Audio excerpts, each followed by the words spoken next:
আজকে সাউন্ড একটু কম হবে কারণ আমি সাউন্ড নিয়ে আসি না সিস্টেম। তো দেখুন, আমি যেই মুরগির কথা বলি, যেই মুরগির ডিম আমাদের খেতে হবে, সেইটা হচ্ছে এই মুরগি দেখতেছেন। তারা ঘুরতেছে, তাদের খাবার খুঁজতেছে, কেউ কেউ খাবার পেয়েছে খাইতেছে। আমি সবসময় বলি এই মুরগির ডিম আমাদের জোগাড় করতে হবে এবং এই মুরগির মাংসও খান, ইটস ওকে। আমি এমন একটা সুন্দর জায়গায় আসছি, এটা আমি নিজে চিন্তা করতে পারিনি যে কত ফল এবং একটা আশ্চর্য ফল লেবুর ওজন 3 কেজিও হইতে পারে, এটা আমি জানতাম না। যাই হোক, দেখেন এটা একটা ফ্রুটস গার্ডেন, মানে অনেক ফ্রুটস এখানে আছে।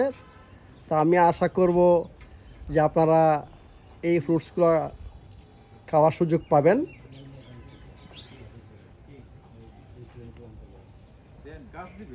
দেখেন, বাংলাদেশে সব কিছু সম্ভব।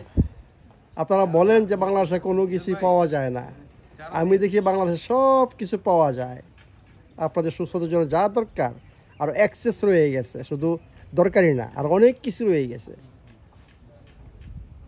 এইগুলা আমরা আশা করব খুব কম সময়ের মধ্যেই আপনাদের জন্য অ্যাভেলেবেল করা।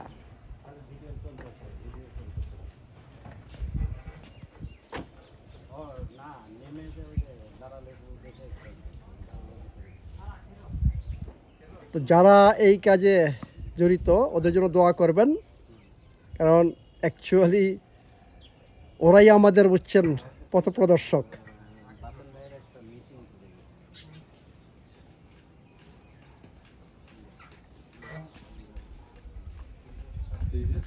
Thank you very much.